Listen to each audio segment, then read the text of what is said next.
Hello दोस्तों, स्वागत है आपका हमारे YouTube channel L geography UGC net JRF में। जैसा कि आप सभी जानते हैं कि इंतजार की घड़ियां खत्म हुई। एनटीए यूजीसी नेट दिसंबर 2022 का ऑलरेडी नोटिफिकेशन जारी कर चुका है और इसी क्रम में उसने परीक्षा की भी डेट घोषित कर दी है। जो परीक्षाएं होंगी वो 21 फरवरी से लेकर 10 मार्च के बीच में ऑर्गेनाइज कराई जाएंगी। तो इतने कम समय में, यानी आज से अगर देखा जाए तो लगभग हमारे पास 50 दिन का समय बचा हुआ है। तो ये केवल ना केवल स्टूडेंट के लिए बल्कि टीचर के लिए काफ़ी शॉकिंग न्यूज़ है, क्योंकि किसी को भी अंदाज़ा नहीं था कि एनटीए इतना जल्दी सब कुछ करने वाला है। लेकिन अब हम लोग कर भी क्या सकते हैं, हम लोगों को आगे अपनी पढ़ाई जारी रखनी है। तो इतने कम समय में हम लोग अगर यूजीसी के सिलेबस को देखा जाए तो बहुत ही वास्ट सिलेबस है, यानी 50 दिन में लगभग आपको सिलेबस कवर करना है। तो अपने आप में एक ये चुनौती वाली बात है। तो इसी क्रम में हमने क्या किया कि जो एनटीए का सिलेबस है, उस सिलेबस को जो है एनालाइज किया अपने एक्सपर्ट के द्वारा। हम लोगों ने मीटिंग की यूजीसी की डेट आने के बाद, और इस मीटिंग में हम लोगों ने क्या किया कि जो पुराने पेपर हैं उसको एनालाइज किया, और पेपर को एनालाइज करने के बाद सिलेबस को एनालाइज किया। तो ये पाया कि इतने कम समय में यूजीसी का जो पूरा सिलेबस है, अगर उसको हम वर्ड टू वर्ड पढ़ाई करेंगे तो पूरा सिलेबस लगभग 5 से 6 महीने का सिलेबस है। लेकिन हम लोगों के पास जो समय है वो मात्र 50 दिनों का समय बचा हुआ है। तो हम लोगों ने क्या किया कि पूरे सिलेबस को एनालाइज करने के बाद तो काफ़ी कंसाइज किया, और उसमें ये देखा कि किस टॉपिक से ज़्यादा बल्क मात्रा में क्वेश्चन, मतलब जो आपकी क्वेश्चन पुटअप किए जा रहे हैं, और किस टॉपिक से बहुत ही ना के बराबर जो क्वेश्चन पुटअप किया जा रहा है। तो इन दोनों चीज़ों को ध्यान में रखते हुए हमने क्या किया, सिलेबस को काफ़ी रिड्यूस किया और केवल उसी टॉपिक को रखा जहाँ से क्वेश्चन लगातार ज़्यादा पूछे जा रहे हैं। तो आज हम लोग बात करने वाले हैं उसी पे कि इतने कम समय में हम लोग जो है एग्जाम को कैसे क्रैक करें, क्योंकि टाइम बहुत ही कम है और पढ़ाई हम लोगों को अधिक से अधिक मात्रा में करनी है। आज हम लोग इसी पे बात करेंगे। और चलिए हम लोग बात करते हैं यूजीसी के सिलेबस पे कि हमको किस टॉपिक से क्या पढ़ना है, यही हम आपको बताने वाले हैं।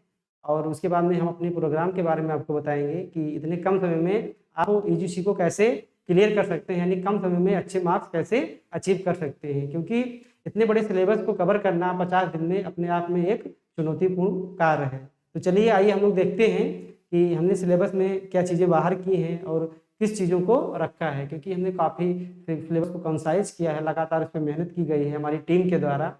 हमने लगभग इस पर 2 दिन 3 दिन रिसर्च किया, तो उसी रिसर्च का परिणाम रहा ये सिलेबस। और आपको मैं ये बताना चाहता हूँ कि अगर आप लोग इस सिलेबस को फॉलो करेंगे तो कम समय में आप जो है बहुत ही अच्छा स्कोर कर सकते हैं। क्योंकि यहाँ पर आपको स्मार्ट तैयारी करने की ज़रूरत है, पूरा सिलेबस पढ़ने की ज़रूरत नहीं है, क्योंकि आपके पास उतना समय नहीं है। तो चलिए आइए हम लोग बात करते हैं एक एक करके।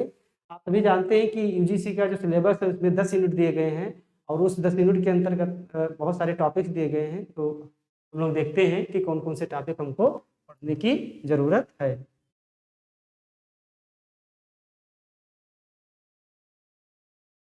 आइए हम देखते हैं।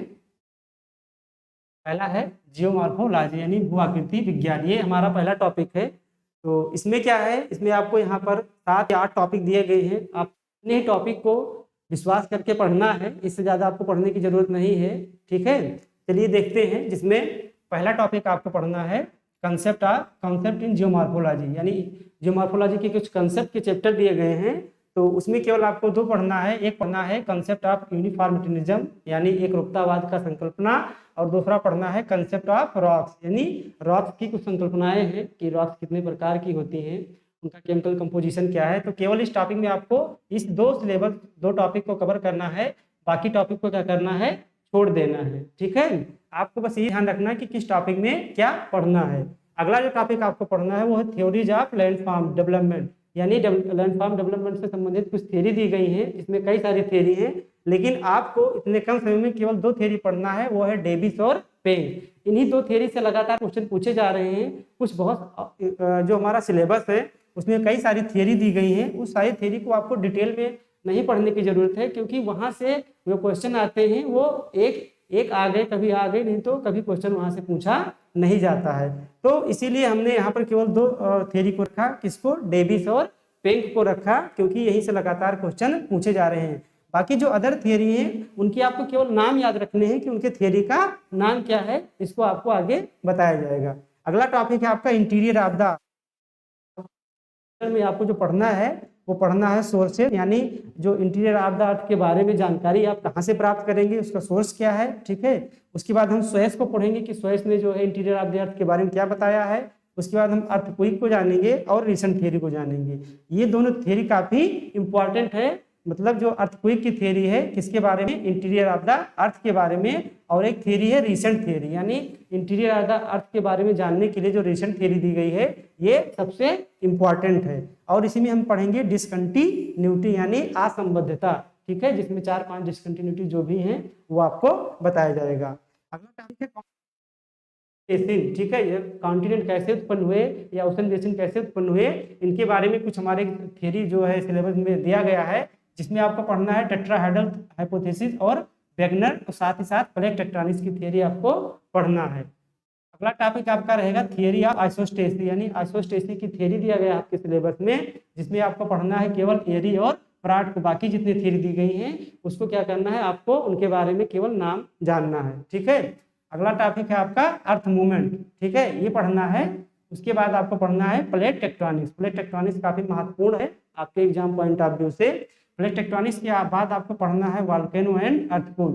वोल्केनो में जो हम पढ़ेंगे कि वोल्केनो क्या होता है, उसके टाइप्स पढ़ेंगे, वोल्केनो के द्वारा निर्मित स्थलाकृति यानी लैंडस्केप पढ़ेंगे। इसके बाद हम आते हैं माउंटेन बिल्डिंग थियरी पे। माउंटेन जो पर्वत अभी बने हुए हैं कि पर्वत कैसे बनते हैं, उससे रिलेटेड हमारे जो है सिलेबस में कई थियरी दी गई हैं, जिसमें महत्वपूर्ण कौन है, कोबर, होम्स और कुछ अदर, जिसमें आपको कोबर और होम्स को क्या करना है, डिटेल में पढ़ना है, बाकी के केवल आपको नाम जानने की जरूरत है।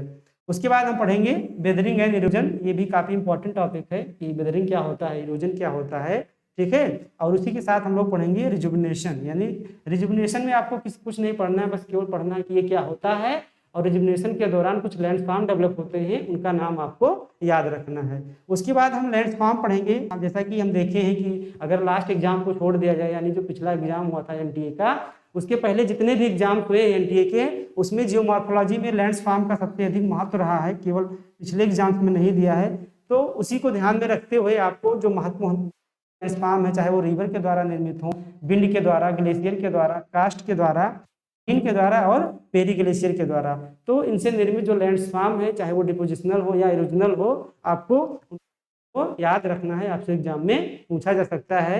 इस बार चांस है कि यहाँ से 3-4 क्वेश्चन आने की संभावना है, क्योंकि पिछली बार यहाँ से एक भी क्वेश्चन नहीं पूछा गया था, उसके पहले इससे काफी क्वेश्चन पूछे गए थे। तो ये आपका 1, 2, 3, 4 और 4 इधर 8 या 9 टॉपिक आपको जियोमॉर्फोलॉजी में टोटल क्या करना पढ़ने हैं, बस इसके अतिरिक्त आपको कुछ पढ़ने की जरूरत नहीं है। ये वो टॉपिक्स आपको यहाँ से हर साल लगभग 4-5 क्वेश्चन पूछे गए हैं, ठीक है। अगर ये टॉपिक आप पढ़ लेते हैं तो जियोमॉर्फोलॉजी में जितने भी क्वेश्चन पूछे जाएंगे उसमें से लगभग मोर देन 80% क्वेश्चन केवल इसी टॉपिक से आएंगे।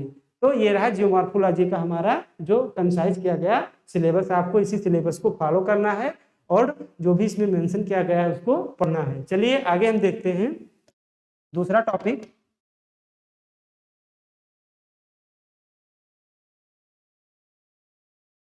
दूसरा आपका है क्लाइमेटोलॉजी, यानी जलवायु विज्ञान में हमें क्या क्या पढ़ने की जरूरत है। तो जलवायु विज्ञान में आपको पढ़ना है एटमॉस्फेयर, जिसमें एटमॉस्फेयर का स्ट्रक्चर एंड कंपोजिशन जानना है। उसके बाद हमको पढ़ना है इंसुलेशन। इंसुलेशन में इंसुलेशन क्या होता है और इसको प्रभावित करने वाले कारक देखना है। आगे देखना हमको टेम्परेचर की, टेम्परेचर क्या होता है और अर्थ पे टेम्परेचर का डिस्ट्रीब्यूशन वर्टिकली और हॉरिजॉन्टली कैसे है। उसके बाद हम देखेंगे एटमॉस्फेरिक प्रेशर, जिसमें कुछ हम प्रेशर बेल्ट की बात करेंगे, और यहीं पर हम ये भी बात करेंगे कि हमारे पास जो विंड वाली पेटी है वो कौन कौन सी है, ठीक है। आगे देखेंगे सर्कुलेशन। सर्कुलेशन में हम देखेंगे ट्राई मेरिडियनल सर्कुलेशन, ठीक है, और कुछ इसमें इसी के अंतर्गत हम देख लेंगे जेट स्ट्रीम, और इसी के अंदर 1-2 टॉपिक्स और हैं, उसको हम आगे बात कर लेंगे। इसके बाद हमको पढ़ना है इसमें लोकल विंड्स, यानी स्थानीय पवनें कौन कौन सी हैं, उनका नेचर कैसा है, वो जो है गर्म पवनें हैं या ठंडी यानी कोल्ड है, ठीक है, या हॉट है, इसको आपको देखना है। आगे देखेंगे ह्यूमिडिटी, जिसमें बात करेंगे कि ह्यूमिडिटी क्या होती है, ह्यूमिडिटी के प्रकार क्या होते हैं, और ह्यूमिडिटी के दौरान जो हम प्रोसेस देखेंगे, जैसे वर्षा का प्रोसेस देखेंगे, यहीं पर देख लेंगे, और साथ ही साथ यहाँ पर क्लाउड्स के बारे में भी हम जानकारी ले लेंगे। इसके बाद हमें देखना है एयर मास यानी वायु राशियाँ क्या होती हैं और उनका क्लासिफिकेशन कैसे करते हैं, आपको केवल इतना जानना है। हम पढ़ेंगे फ्रंट, फ्रंट क्या होते हैं, उनके प्रकार क्या होते हैं, कोल्ड फ्रंट क्या होता है, वार्म फ्रंट क्या होता है, साथ ही साथ साइक्लोन और एंटी साइक्लोन को भी हम यहीं पर देख लेंगे। ठीक है, एंटी साइक्लोन और साइक्लोन, साइक्लोन में हम देखेंगे ट्रॉपिकल साइक्लोन क्या होता है और टेम्परेट साइक्लोन क्या होता है। ठीक है, उसके बाद आप ये जो सबसे इंपॉर्टेंट टॉपिक है इसमें क्लाइमेटिक क्लासिफिकेशन, जिसमें हम कोपेन और फॉर्मेट को देखेंगे। ये दोनों काफी इंपॉर्टेंट हैं क्योंकि लगातार यहाँ से क्वेश्चन पूछे जा रहे हैं। साथ ही साथ हम यहीं पर बात करेंगे क्लाइमेट चेंज की और कुछ क्लाइमेटिक इंसिडेंट्स की बात करेंगे, जैसे कि टॉर्नेडो की भी बात कर लेंगे हम लोग यहाँ पर, और जो यहाँ पर चक्रवात है, यहाँ पर ट्रॉपिकल और टेम्परेट दोनों चक्रवात की बात कर लेंगे। तो बस ये आपको दो टॉपिक जो यहाँ पर दिए गए हैं, ठीक है, 9 या 10 टॉपिक, इसी को आपको क्या करना है, क्लाइमेटोलॉजी में पढ़ना है। और जो मोर देन 90% क्वेश्चन एग्जाम में पूछे जा रहे हैं विद कंसेप्ट, आपको इसी टॉपिक से क्या करना है, कवर करना है। इसके अतिरिक्त आपको क्लाइमेटोलॉजी में कुछ पढ़ने की जरूरत नहीं है। ठीक है, आगे देखते हैं क्लाइमेटोलॉजी के बाद।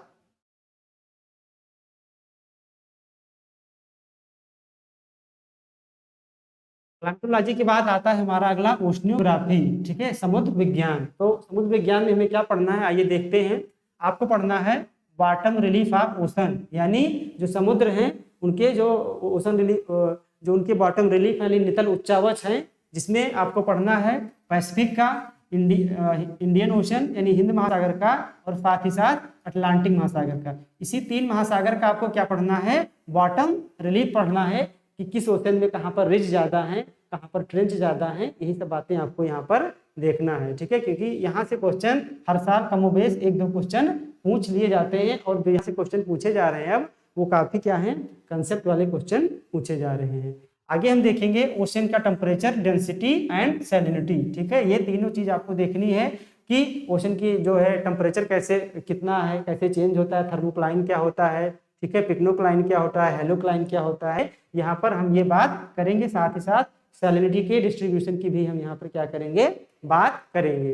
अगला टॉपिक है जो है मरीन डिपोजिट्स। मरीन डिपोजिट्स में हम बात करेंगे कि जो कार्बनिक डिपोजिट्स कौन कौन से हैं, उसके बाद अकार्बनिक कौन कौन से हैं। ठीक है, उसमें जो है पंख कौन कौन से, यानी ब्लू, ठीक है, नीला पंख हो गया, हरा पंख हो गया, इन सब बातों को यहाँ पर हम लोग क्या करेंगे, अध्ययन करने वाले हैं। आगे क्या है, ओशन एंड एटमॉस्फेरिक रिलेशन, यानी ओशन और एटमॉस्फेरिक रिलेशन दोनों के बीच में क्या है, एटमॉस्फेयर के बीच में रिलेशन क्या है। ठीक है, यहाँ पर ये बात हम देखने वाले हैं। अगला आपको देखना है ओशन करंट। ओशन करंट में आप देखेंगे पैसिफिक का, साथ ही साथ अटलांटिक का और इंडियन ओशन यानी हिंद महासागर का क्या देखेंगे, ओशन करंट की बात करेंगे कि इनकी ओरिजिन कैसे होती है। ठीक है, कौन कौन सी करंट्स है, कोल्ड कौन सी है, कौन सी वार्म है। साथ ही साथ यहाँ पर ये देखना है कि करंट को प्रभावित करने वाले कारक कौन है। इसके बाद देखेंगे tides and coral. Tides and coral में आपको ये देखना है कि ये टाइड्स होते क्या हैं, कोरल्स क्या होते हैं, और टाइड्स और कोरल से रिलेटेड आपको क्या है, जो सिलेबस दिया गया है उसमें कुछ थियरी है। हर साल यहाँ से क्वेश्चन पूछे जा रहे हैं, तो इसको आपको क्या करना है, याद रखना है कि कौन कौन सी थियरी यहाँ पर आपको याद रखना है कि कोरल से रिलेटेड कौन सी थियरी है और टाइड से रिलेटेड थियरी कौन सी है और किसने दी है। तो ओशनियोग्राफी में ये आपको 7 टॉपिक आपको केवल पढ़ना है। ज़्यादा से जो क्वेश्चन पूछे जा रहे हैं एग्जाम में वो यहीं से पूछे जा रहे हैं। जो भी सिलेबस में आपको यहाँ पर बताया जा रहा है आपको केवल उसी पॉइंट पर ध्यान देना है। अगर इस सिलेबस को आप लोग फॉलो नहीं करेंगे, अगर पूरा पढ़ने के चक्कर में रहेंगे तो आप जो है बहुत ज़्यादा कुछ कवर नहीं कर पाएंगे और आपका सब क्या होगा, छूट जाएगा। इसलिए आपको क्या करना है, जो सिलेबस आपको यहाँ बताया जा रहा है उसको क्या करना है, फॉलो करना है, क्योंकि ये सिलेबस काफ़ी मेहनत से बनाया गया है। ठीक है, हमारी जो एक्सपर्ट टीम है वो मिलकर इस सिलेबस को जो है कंसाइज किया है एनटीए के सिलेबस से की, और देखा है कि आपको क्या पढ़ना है क्या छोड़ना है, क्योंकि टाइम आपके पास बहुत कम है। क्या पढ़ना है, इससे ज़्यादा इंपॉर्टेंट ये है कि क्या नहीं पढ़ना। हो सकता है हम लोग ऐसा पढ़ रहे हो तो एग्जाम में कभी पूछा ही ना जा रहा हो। तो अब आइए देखते हैं कि इन्वायरमेंटल ज्योग्राफी में आपको क्या पढ़ना है, यानी पर्यावरणीय भूगोल में आपको क्या पढ़ना है। पर्यावरण भूगोल में पहला टॉपिक आपको जो तैयार करना है वो है ecosystem and ecology with concept, कि ये होता क्या है, इसके कंपोनेंट कौन कौन से हैं। आगे तैयार करना है आपको बायोस्फीयर। बायोस्फीयर में क्या क्या शामिल है, ठीक है, बायोस्फीयर में 3 चीजें शामिल है, हाइड्रोस्फीयर, लिथोस्फीयर और एटमॉस्फेयर, उसके बारे में जानना है। आगे जाना आपको कि ecological productivity and energy flow, यानी जो पारिस्थितिकी उत्पादकता होती है उसको देखना है, और साथ ही साथ जो एनर्जी फ्लो होता है वो भी आपको देखना है। उसके बाद आगे देखना है आपको बायो जियो केमिकल साइकिल, भू जैव रसायन चक्र देखना है, जिसमें आपको कुछ कार्बन डाइऑक्साइड के चक्र देखना है, साथ ही साथ आपको फास्फोरस के चक्र देखना है। इसी प्रकार से 2-3 चक्र आपको इसमें देखना है। अगला टॉपिक है प्लांट सिस्टम। प्लांट सिस्टम में सबसे इम्पॉर्टेंट है जो कि प्लांट्स कितने वेजिटेशन यहाँ पर आ जाएगा कि वेजिटेशन क्या होती है, और वेजिटेशन के अंतर्गत हम लोग जो है उसके जो और कंपोनेंट है उसकी बात करेंगे। इसके बाद आपको देखना है बायोम्स की बायोम्स क्या होता है, ठीक है, उसका जो है डिटर्मिनेशन कैसे करते हैं, और वर्ल्ड में कितने बायोम्स हैं, बायोम्स के अंतर्गत भी आपको क्या करना है, डिटेल स्टडी करनी है। हम इसके आगे देखेंगे इन्वायरमेंटल डिग्रेडेशन, यानी हमारा इन्वायरमेंट डिग्रेड हो रहा है, इसके कौन कौन से कारण हैं कि विभिन्न एस्पेक्ट देखेंगे, ठीक है, कि कौन कौन से पहलू हमारे इन्वायरमेंट को डिग्रेड करने में क्या हैं, जिम्मेदार हैं। साथ ही साथ कुछ एग्रीमेंट हुए हैं एनवायरमेंट से रिलेटेड, जैसे कीटो प्रोटोकॉल हो गया, इसी तरीके से मॉन्ट्रियल प्रोटोकॉल हो गया, जो डिफरेंट एग्रीमेंट हुए हैं, चाहे वो बायोडाइवर्सिटी की बात की जाए या इन्वायरमेंट से रिलेटेड, इसको यहाँ पर क्या है आपको देखना है, आपको बताया जाएगा इसमें कि क्या क्या पढ़ना है। तो इतने टॉपिक्स आपको इन्वायरमेंटल ज्योग्राफी में बात करनी है, ठीक है। आगे देखते हैं इन्वायरमेंटल ज्योग्राफी के बाद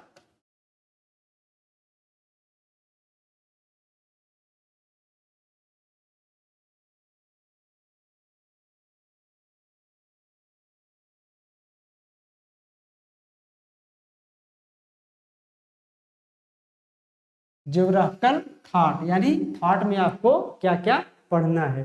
थॉट में आप लोगों को पढ़ना है जितने भी स्कूल ऑफ थॉट है, वो ग्रीक पढ़ना है, रोमन पढ़ना है, अब इंडियन, जर्मन, फ्रेंच, ठीक है, फ्रेंच के बाद आपको पढ़ना है ब्रिटिश, ब्रिटिश के बाद अमेरिकन।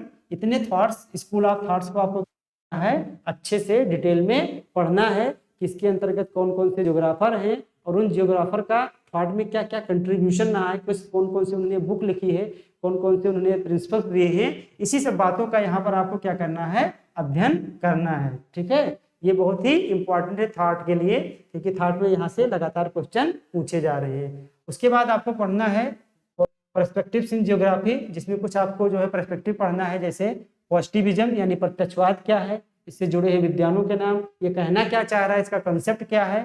उसके बाद बिहेवियरलिज्म पढ़ना है, व्यवहारवाद, ह्यूमनिज्म पढ़ना है, मानवतावाद, स्ट्रक्चरलिज्म पढ़ना है, संरचनावाद, फेमिनिज्म पढ़ना है, नारीवाद, साथ ही साथ पोस्ट मॉडर्निज्म यानी उत्तर आधुनिकतावाद के बारे में आपको क्या करना है, जानकारी एकत्रित करना है, ठीक है। क्योंकि ये जो टॉपिक्स आपको बताए गए हैं, हर साल देखा गया है कि कमोबेश यहीं से 2 थॉट में पूछ लिए जा रहे हैं। इसके बाद आपको पढ़ना है पैराडाइम शिफ्ट, यानी पैराडाइम क्या है, ठीक है, जिसमें 2 तरीके के ट्रेडिशनल पैराडाइम है और एक कंटेम्परेरी पैराडाइम की बात की जाएगी।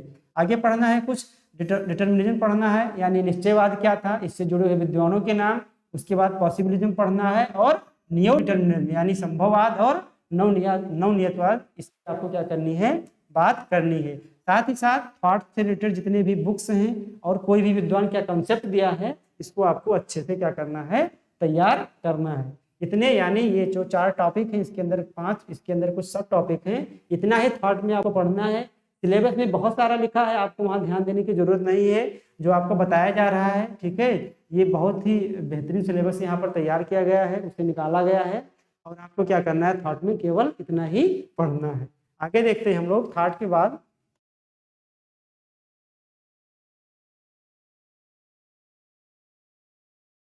इंडिया, अपना प्यारा भारत, यानी भारत के बारे में आपको क्या पढ़ना है, ठीक है।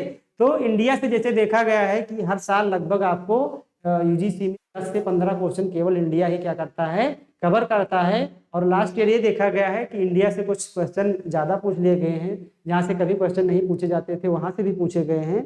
तो इसीलिए इसके सिलेबस को थोड़ा सा क्या है, कुछ टॉपिक्स को जो है कवर ज़्यादा कर दिया गया है, तो आपको पढ़ना भी पड़ेगा इसकी। पहला टॉपिक आपको पढ़ना है जियोलॉजिकल स्ट्रक्चर ज्योग्राफिक रीजन, यानी भारत का जियोलॉजिकल स्ट्रक्चर क्या है, और इसके फिजियोग्राफिक रीजन जो 4 भागों में डिवाइड किया गया है, ठीक है, हिमालयन रीजन और पेनिनसुलर रीजन, साथ ही साथ जो आपका गंगा ब्रह्मपुत्र का मैदान है और तटीय मैदान द्वीप समूह, ये चारों भाग आपको पढ़ना है। उसके बाद आपको ड्रेनेज सिस्टम एंड पैटर्न पढ़ना है। ड्रेनेज सिस्टम में आप नदियों के नाम याद करेंगे, ये भी पूछा जा सकता है आपसे एग्जाम में, और जो उसके द्वारा निर्मित प्रतिरूप हैं वो भी आपको क्या करना है, पढ़ना पड़ेगा। इसके बाद आपको पढ़ना है क्लाइमेटिक क्लासिफिकेशन, जिसमें आपको कोपेन को पढ़ना है। कोपेन के साथ साथ इसमें सॉइल यानी मृदा कितने प्रकार की होती है, ये ICAR के अकॉर्डिंग आपको याद रखना है, और साथ ही साथ वेजिटेशन कौन कौन सी इंडिया में पाई जाती है ये भी आपको तैयार करना है। अगला टॉपिक जो आप पढ़ेंगे वो पढ़ेंगे मानसून थियरी, जिसमें 2-3 थियरी दी गई हैं। रिसेंट थियरी जो सबसे ज़्यादा मानी जानी प्रचलित थियरी है, जेट स्ट्रीम थियरी, ठीक है, पिकोटेसरम की है, इसको आपको पढ़ना है। और 2 ट्रेडिशनल थियरी दी गई है, ठीक है, जिसमें एक हैली है और एक फ्लोन मोद, यानी 3 थियरी को आपको पढ़ना है।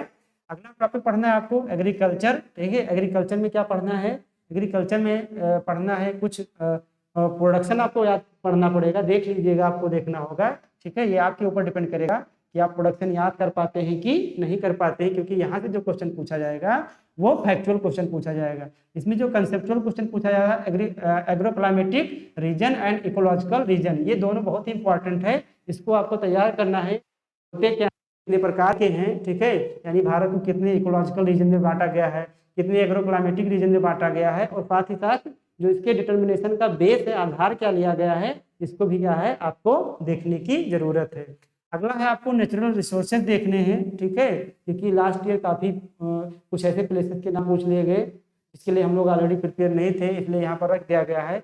नेचुरल रिसोर्सेज में आपको क्या क्या देखना है, कॉपर के बारे में जानना है, कॉपर के जो भी माइंस हैं इंडिया में, ठीक है, मेजर माइंस हैं, आपको डिटेल में नहीं पढ़ना है, जो मेजर माइंस हैं उसको ध्यान में रखना है, मैग्नीज को ध्यान में रखना है, कोल को ध्यान में रखना है, गोल्ड, डायमंड और बॉक्साइट, इतने आपको नेचुरल रिसोर्सेज में ध्यान रखना है। साथ ही साथ जो आपका एनर्जी सेक्टर है, एनर्जी सेक्टर में इंपॉर्टेंट सबसे ज़्यादा कोल के साथ विंड, सोलर और नेचुरल गैस, जिसमें कोल, विंड और ये बहुत ही इंपॉर्टेंट है। साथ ही साथ एटॉमिक वाला भी पोर्शन आपके लिए क्या है, इंपॉर्टेंट है कि इंडिया में कोल कहाँ कहाँ पाए जाते हैं, उन माइंस के आपको क्या करने हैं, नाम याद रखने हैं। फिर आ जाते हैं हम लोग इंडस्ट्री पे। इंडस्ट्री में आपको पढ़ना है cotton industry, cement, iron, aluminium, साथ ही साथ जूट, यानी ये 5 टाइप की इंडस्ट्री जो है इंडिया में कहाँ है और कहाँ पे लगाई गई हैं, इनके जो है रीजन क्या रहा है, कौन कौन से फैक्टर हैं जो इसको लगाने के लिए क्या हैं, रिस्पॉन्सिबल हैं, ये आपको देखना है। एक टॉपिक इसमें देखना है आपको इंडस्ट्रियल रीजन, जो है कई विद्वानों ने बांटा है कि भारत को कितने इंडस्ट्रियल रीजन में बांटा जाए, तो इसमें आपको बताया जाएगा, ठीक है, कि इंडस्ट्रियल रीजन में आपको क्या पढ़ना है और किस विद्वान के अकॉर्डिंग पढ़ना है। आगे पढ़ना है आपको प्लानिंग रीजन, ठीक है, कुछ विद्वान हैं जिन्होंने इंडिया को विभिन्न प्लानिंग रीजन में डिवाइड किया है, जैसे पी सेन गुप्ता की बात किया जाए या BLS भट्ट प्रकाश राव की बात किया जाए, तो एग्जाम में बस आपको केवल इतना याद रखना है कि सेन गुप्ता ने भारत को कितने प्लानिंग रीजन में बांटे, 4-5 जो स्कॉलर हैं उनको याद रखना है, क्योंकि आपको यहाँ से हमेशा मैचिंग वाले क्वेश्चन आते हैं। इधर आपको विद्वान दे दिया जाएगा और उनके द्वारा बांटे गए प्लानिंग रीजन्स के नाम दे दिए जाएंगे और आपको क्या कराना पड़ेगा, मैच कराना पड़ेगा, ठीक है। आगे क्या है, आपको पॉपुलेशन देखना है। पॉपुलेशन में आपको स्टेट टॉप 5 जो है मेजर पॉपुलेशन वाले, लोअर पॉपुलेशन के जो स्टेट हैं, इस तरह के एस्पेक्ट को आपको क्या करना है, याद रखना है। साथ ही साथ सेटलमेंट के बारे में भी ध्यान रखना है इंडिया के, कि रूरल सेटलमेंट कैसा है और अर्बन सेटलमेंट कैसा है। और साथ ही साथ आपको क्या देखना है, ट्रांसपोर्ट में पिछली बार जो पूछा गया था वो रोड से पूछा गया था, इस बार आपको ज़्यादा ध्यान देने की है, जो वाटर बेज है इंडिया के उस पर आपको क्या करना है, फोकस करना है। साथ ही साथ आप क्या करेंगे, जो भारत की सागरमाला परियोजना है या जो है रोड से रिलेटेड कोई भी परियोजना है, उसको आपको यहाँ पर क्या करना है, तैयार करना है। तो इतने पॉइंट्स आपको क्या करने हैं, इंडिया में देखने हैं और बहुत ज़्यादा आपको यहाँ पर नहीं बताया गया है। इतना अगर पढ़ना हो आपको तो आराम से आप विदिन 1 वीक के अंदर 2-3 घंटे इसको कवर कर सकते हैं, ठीक है। आगे देखते हैं कि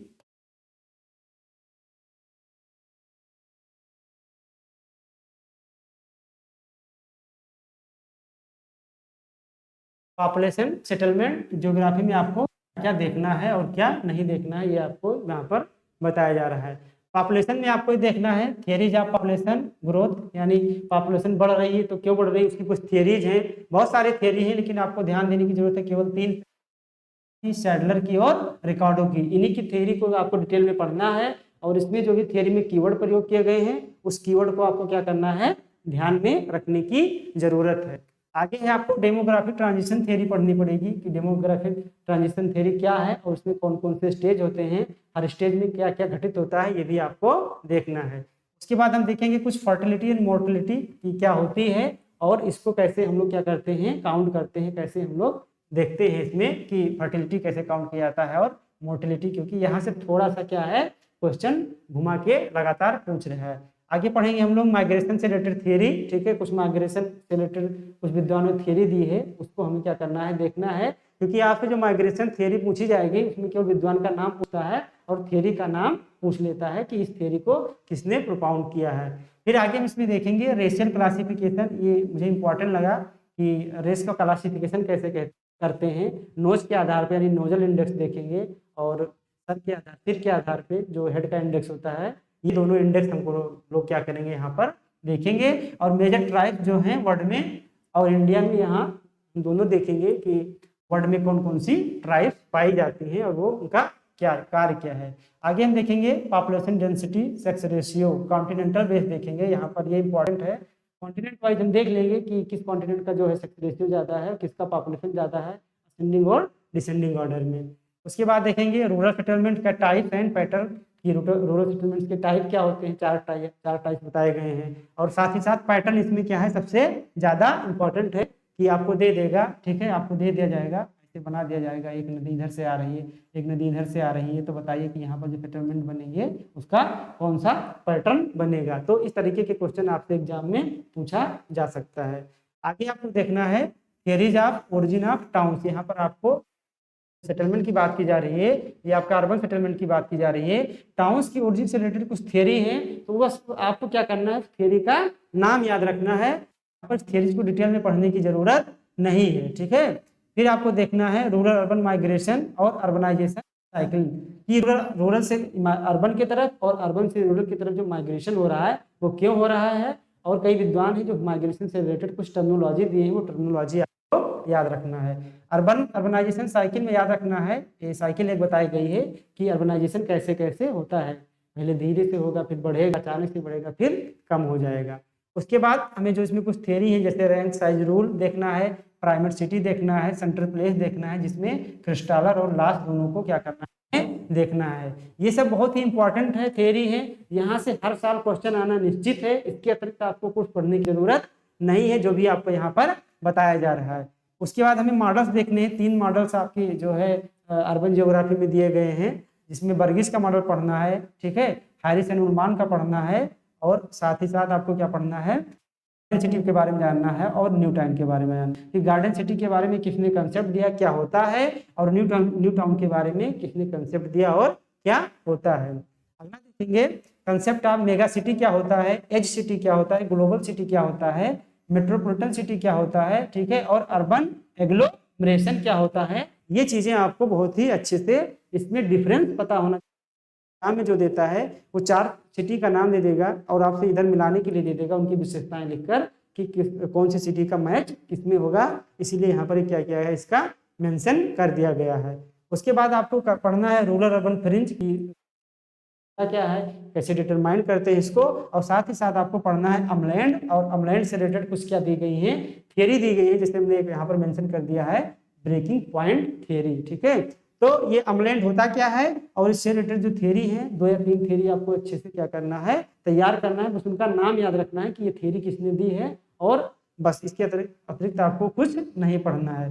फिर यहाँ पर पढ़ना है आपको सैटेलाइट टाउन और सब अर्बन क्या होता है, सैटेलाइट टाउन क्या होते हैं और सब अर्बन क्या होते हैं, जो यहाँ पर मेंशन किया गया है, ठीक है, इससे बाहर आपको सेटलमेंट में कुछ नहीं आने वाला है। ये पूरी की पूरी क्या है, मेरी जिम्मेदारी है कि आप अगर यहाँ से पढ़ लेते हैं तो मोर देन जो भी सेटलमेंट के क्वेश्चन आएंगे, आप 90% क्वेश्चन इसी टॉपिक से पूछे जाएंगे। ये आप अच्छे से क्या कर लीजिए, नोट कर लीजिए। आगे देखते हैं हम लोग,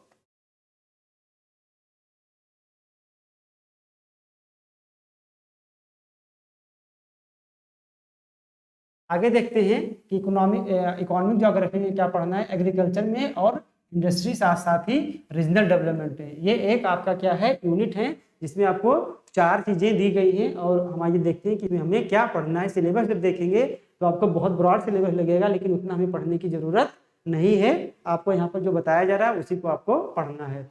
पहला ध्यान देना है आपको कि इकोनॉमिक एक्टिविटी जिसमें प्राइमरी, सेकेंडरी, टर्सरी, क्वार्टनरी यानी चारों चारों जो एक्टिविटी होती हैं वो आपको याद रखना है कि प्राइमरी एक्टिविटी क्या होती है, सेकेंडरी क्या होती है, क्योंकि आपको इधर प्राइमरी, सेकेंडरी, टर्सरी देकर इधर उन एक्टिविटी का नाम लिख दिया जाएगा और पूछा जाएगा कि ये कौन सी एक्टिविटी है। जैसे आपको दे दिया गया कि एग्रीकल्चर, अब आपको बताना रहेगा कि कौन सी एक्टिविटी है, प्राइमरी है, सेकेंडरी है, टर्सरी है। तो ये बहुत ही इंपॉर्टेंट है। उसके बाद आपको कुछ नेचुरल रिसोर्सेज को पढ़ना पड़ेगा, ठीक है, वर्ल्ड लेवल पर कि रिसोर्सेस, जैसे आप बात की जाए आयरन का, तो आयरन का जो है प्रोडक्शन वर्ल्ड में कहाँ पे हो रहा है, जो मेजर मेजर माइंस हैं उनके नाम आपको क्या करने हैं, याद रखने हैं। ऐसे ही जैसे आपने जो है आयरन का याद किया, ठीक उसी प्रकार से डायमंड के बारे में भी देख लेना है और उसी के अनुसार आपको जो है गोल्ड के बारे में भी देख लेना है। आगे हम लोग देखेंगे एग्रीकल्चर में क्रॉपिंग पैटर्न, क्रॉपिंग इंटेंसिटी, जो है cropping concentration, crop diversity, crop combination and theories, ठीक है, जिसमें बीबर, डोई एंड रफ्यूल्ला। इसमें आपको ये देखना है कि क्रॉपिंग पैटर्न क्या होता है, क्या होती है, क्रॉप कंसंट्रेशन क्या होता है, क्रॉप डाइवर्सिटी क्या होती है और क्रॉप कॉम्बिनेशन क्या होता है। इसमें जो डिफरेंसेस होते हैं एक दूसरे में, उसको आपको बहुत ही बारीक से क्या करना है, समझना है कि इसमें जो टर्म दिया गया है, चाहे क्रॉप कंसंट्रेशन की बात किया जाए या डाइवर्सिटी की बात किया जाए या कॉम्बिनेशन की बात किया जाए, तो इसमें डिफरेंस क्या होते हैं। और इसमें आप जो है जो इससे रिलेटेड थियरी है कि क्रॉप डाइवर्सिफिकेशन से कुछ विद्वानों ने थियरी दी है, ये हर साल आपसे एग्जाम में क्या है, पूछ लिया जा रहा है। इसलिए आपको ये वाला टॉपिक क्या है, बहुत ही ध्यान देने की जरूरत है। उसके बाद आपको क्या पढ़ना है, वान थ्यूनिन के मॉडल को आपको क्या करना है, पढ़ना है। और साथ ही साथ क्लासिफिकेशन ऑफ एग्रीकल्चर, यानी विश्व में जो कृषि प्रदेशों का डिवीजन किया गया है, किसके द्वारा, विटलसी के द्वारा दिया गया है, डर्बन विटलसी, डी विटलसी के द्वारा, जिन्होंने पूरे विश्व को 13 कृषि प्रदेशों में विभाजित किया था। तो उसका आधार क्या था और इन 13 के बारे में आपको थोड़ा थोड़ा क्या होना चाहिए, जानकारी होनी चाहिए कि मेडिटेरियन कृषि कहाँ पर की जाएगी, या आप जो है जितने भी इन्होंने कृषि के प्रकार बताए हैं, ठीक है, वहां से आपको क्या करना है, ध्यान देने की जरूरत है। तो बस इसमें दो ही टॉपिक है, वान थ्यूनिन और विटलसी को पढ़ना है। साथ ही साथ आपको पढ़ना है थ्योरीज ऑफ इंडस्ट्रियल लोकेशन, यानी कोई भी जो इंडस्ट्रियलिस्ट है वो इंडस्ट्री कहाँ पे लगाएगा, या वो इंडस्ट्री कहाँ, नहीं कि अगर आपको कॉटन इंडस्ट्री लगानी है या आपको आयरन इंडस्ट्री लगानी है तो आप हर जगह लगा देंगे। उसके लिए कुछ रूल्स हैं, कुछ रेगुलेशन है, कुछ थियरी बनाई गई है, उसी को आपको क्या करना है, इसमें पढ़ना है, जिसमें इंपॉर्टेंट है वेबर, लॉस, एलन और स्मिथ, ठीक है। इन्हीं चारों की क्या करनी है, इंडस्ट्री से संबंधित आपको थियरी पढ़नी है। आपके सिलेबस में बहुत सारे दिए गए हैं, लेकिन आपको पढ़ना इतने को ही, लेकिन इसको करना है। पिछले बार वेबर से पूछा था, हो सकता है इस बार लॉस से पूछ ले या स्मिथ से पूछ ले या पीरियड से पूछ ले, क्योंकि यहाँ से हर साल क्वेश्चन 2-3 क्वेश्चन हर साल ऑन एवरेज आते हैं। आगे आपको पढ़ना है world industrial region. World industrial region में क्या करना है आपको, वर्ल्ड में इंडस्ट्रियल रीजन बहुत सारे हैं, लेकिन आपको कुछ मुख्य ही इंडस्ट्रियल रीजन पढ़ना है। जैसे आपने नॉर्थ अमेरिका को उठा लिया, नॉर्थ अमेरिका या उत्तरी अमेरिका को उठा लिया आपने, तो उत्तरी अमेरिका में जो है आयरन कहाँ कहाँ पे, आयरन का कंसंट्रेशन कहाँ पे दिया गया है, जैसे जो महान झीलें हैं उसके पास आयरन के कंसंट्रेशन दिए गए हैं। ऐसे ऐसे हर कॉन्टिनेंट में आपको क्या करना है कि जैसे आयरन हो गया, आयरन के बाद कॉटन हो गया, ऐसे ऐसे ये चीजें आपको क्या करनी है, वर्ल्ड लेवल पर देख लेनी है। उसके बाद आपको पढ़ना है थ्योरीज ऑफ रीजनल डेवलपमेंट, यानी जो रीजनल डेवलपमेंट है वो कैसे होता है, उससे रिलेटेड कुछ थ्योरी दी गई है। उस थ्योरी के अंदर कुछ अच्छे से टर्म यूज किए गए हैं, एग्जाम्स में आपसे वही टर्म पूछ लिया जा रहा है, जिसमें आपको पढ़ना क्या है, ओ हर्षमैन की थ्योरी, गुन्नार मॉडल की थ्योरी और फ्रीडमैन की थ्योरी। इन्हीं 3 विद्वानों के क्या करनी है, थ्योरी को आपको पढ़ना है, ठीक है। और उसके बाद आपको पढ़ना है major and indices of connectivity और एक्सेसिबिलिटी। यहाँ कनेक्टिविटी से रिलेटेड कुछ क्या है, थ्योरी दी गई है विद्वानों के द्वारा, और उसको कैसे जो है जो कनेक्टिविटी इंडेक्स बनता है उसके बारे में आपको यहाँ पर क्या करना है, जानकारी लेना है। तो जो ये चारों यहाँ पर आपको दिया गया है सिलेबस में, उसके अंतर्गत अब बस आपको इतना ही पढ़ लेना है, इससे अतिरिक्त आपको कुछ पढ़ने की जरूरत नहीं है। मोर पूछे जा रहे हैं, वहां से 80% से अधिक क्वेश्चन जो इस टॉपिक से रिलेटेड आते हैं वो इतने ही टॉपिक से आते हैं और इतने ही टॉपिक से आएंगे। आपको इस पे विश्वास करके, ठीक है, इन्हीं थियरी को क्या करना है, इन्हीं सिलेबस में मेंशन किया गया है उसको अच्छे से मगअप कर लेना, अच्छे से तैयार कर लेना है। आगे देखते हैं हम।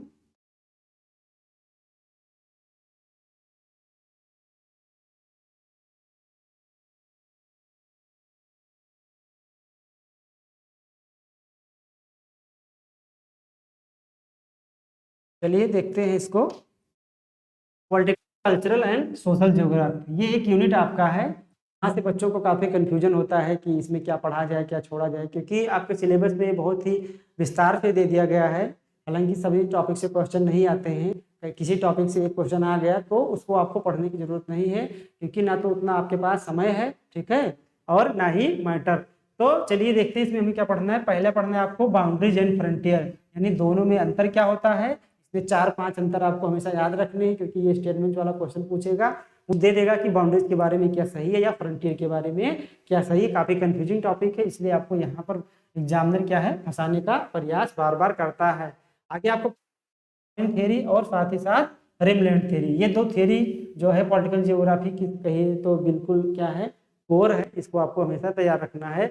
साथ ही साथ आपको सी थ्योरी पढ़ना है, एटी महान की।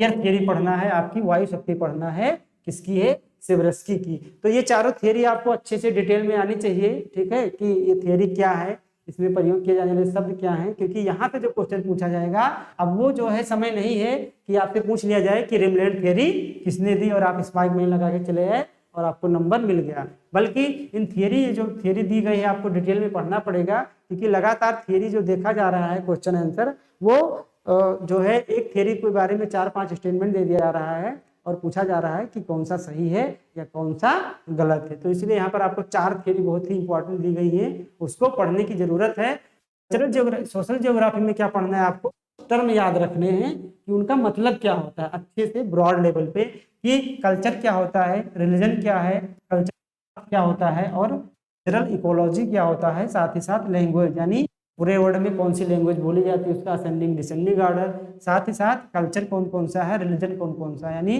पूरे वर्ल्ड में पूछा जाए कि सबसे जो है ज़्यादा मानने वाले धर्म के लोग कौन है। तो ये सब बातें आपको इसमें क्या करनी है, याद रखनी है। इतना ही आपको इस टॉपिक में पढ़ने की जरूरत है, बहुत घबराने की जरूरत नहीं है। आगे देखते हैं हम लोग।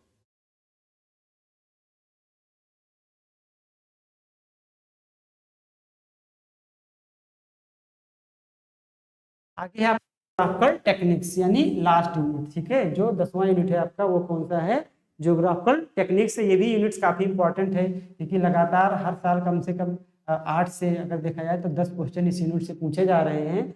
और इस यूनिट ये काफी जो है कंफ्यूजिंग यूनिट है, यहाँ से जो है मैटर भी काफी मिलते हैं किताबों में। तो जो आपको यहाँ पर बताया जा रहा है, इसी टॉपिक को आप लोग फॉलो कीजिए, और जो टॉपिक्स यहाँ पर मेंशन किया गया है इसी को आपको फॉलो करना है। और अभी आपको ये भी बताया जाएगा कि इसका सोर्स क्या है और आगे इसमें क्या हम लोग करने वाले हैं। तो इसमें आपको तैयार रखना है, पहला टाइप्स ऑफ मैप, यानी स्केल के आधार पे, ठीक है, जो मैप्स होते हैं 2 तरह के होते हैं, एक शॉर्ट और एक लॉन्ग स्केल, उसके आधार पे कौन कौन से मैप्स होते हैं उसको आपको क्या करना है, तैयार करना है। साथ ही साथ आपको टाइप्स ऑफ मैप मेकिंग, यानी मैप को कैसे बनाया जाता है, इसमें कुछ विधियां हैं, जैसे कोरोप्लेथ मेथड हो गया, आइसोप्लेथ हो गया, कोरोकोमेट्रिक हो गया, एटसेट्रा, यानी ये जो विधियां हैं मैप बनाने की, इसमें डिफरेंसेस आपको याद रखने हैं, क्योंकि यहाँ से हर साल क्वेश्चन पूछे जा रहे हैं। इसके आगे आपको रिमोट सेंसिंग जीआईएस में रास्टर और वेक्टर डेटा में कम से कम 5-5 आपको क्या याद रखने हैं, डिफरेंसेस याद रखने हैं, कि रास्टर डेटा क्या होता है, उसका उपयोग क्या होता है, वेक्टर डेटा क्या होता है और उसका उपयोग क्या होता है। आगे हम देखेंगे डायग्राम्स में पाई डायग्राम, बार डायग्राम, ठीक है, और लाइन डायग्राम। ये डायग्राम क्या होते हैं, इनका उपयोग हम कहाँ पर करते हैं, कब हम पाई डायग्राम का उपयोग करेंगे, कब हम बार का उपयोग करेंगे, और कब हम लोग लाइन डायग्राम का उपयोग करते हैं। इसके आगे आप है application of measure of central tendency, यानी जो हम लोग पढ़ते हैं सेंट्रल टेंडेंसी, जिसमें क्या क्या पढ़ते हैं, मीन, मोड और मीडियन, उसका एप्लीकेशन क्या है, ठीक है, उसका उपयोग क्या है, ये खूब एग्जाम में लगातार पूछा जा रहा है। कोई भी चीज आपको स्टेटमेंट दे दिया जाएगा, पूछ लिया जाएगा कि इसके लिए किसका प्रयोग होगा, मीन का प्रयोग होगा, मीडियन का प्रयोग होगा, कि आपका जो भी क्या है, मीन के बाद मीडियन है, ठीक है, और मीडियन के बाद क्या है, मोड है। इन तीनों में आपको पूछा जाएगा कि किसका प्रयोग किया जाएगा। तो आपको एप्लीकेशन याद रखनी है, इसका उपयोग क्या है। साथ ही साथ आपको इसमें टॉपिक सैंपलिंग भी पढ़ना है, कि सैंपलिंग क्या होता है, सैंपलिंग के प्रकार क्या होते हैं, कि सैंपलिंग का उपयोग हम कहाँ करेंगे, ठीक है। वैसे ऑलरेडी आप लोग इसको फर्स्ट पेपर में पढ़ते हैं और यहाँ पर भी क्या है मेंशन किया गया है। कुछ टेस्ट हैं आपको याद रखने हैं कि कौन सा टेस्ट है। टेस्ट दो तरह के होते हैं, पैरामेट्रिक टेस्ट और नॉन पैरामेट्रिक टेस्ट। तो आपको ये याद रखना है कि कौन सा पैरामेट्रिक है, कौन सा नॉन पैरामेट्रिक है। बस इसको आपको क्या करना है, एग्जाम्पल्स याद रखना है। और दो टेस्ट ऐसे हैं जिसमें काई स्क्वायर टेस्ट और टी टेस्ट हैं, इसका एप्लीकेशन आपको याद रखना है, इसका फंक्शन आपको, इसका मैकेनिज्म पता होना चाहिए। और उसके बाद आपको याद रखना है कोरिलेशन क्या होता है और रिग्रेशन एनालिसिस क्या होता है। ये दोनों आपको क्या करना है, याद रखना है। साथ ही साथ स्केल, नॉमिनल, ऑर्डिनल, जो भी रेशियो यानी स्केल के टाइप्स क्या हैं, स्केल क्या होता है, इतनी बातों को आपको क्या करना है, याद रखना है। तो आई होप आप लोग ये अच्छे से समझ गए होंगे। अब आपके मन में प्रश्न उठ रहा होगा कि जो भी यहाँ पर आपको बताया गया है उसको आप लोग क्या करेंगे, कहाँ से उसका अध्ययन करेंगे। तो घबराने की जरूरत नहीं है, हम आपको ये बताने वाले हैं कि जो भी आपको यहाँ मेंशन किया गया है, ठीक है, हमने क्या किया है कि जितने भी टॉपिक्स आपको यहाँ पर बताए गए हैं उस टॉपिक्स का हमने क्या किया है, स्लाइड तैयार किया है ब्रीफ में अपने एक्सपर्ट टीम के द्वारा, ठीक है। और पूरा स्लाइड आपका 40 से 45 घंटे में आपको क्या कराई जाएगी, प्रोवाइड कराई जाएगी। यानी 40-45 घंटे में आपको जो 10 यूनिट दिया गया है उसको आपको क्या कराया जाएगा, अच्छे से पढ़ाया जाएगा। और आपको हर टॉपिक से रिलेटेड 10 मिनट का, 15 मिनट का एक वीडियो आपको प्रोवाइड कराया जाएगा। और ये प्रोग्राम हमारा 2 तारीख से स्टार्ट है।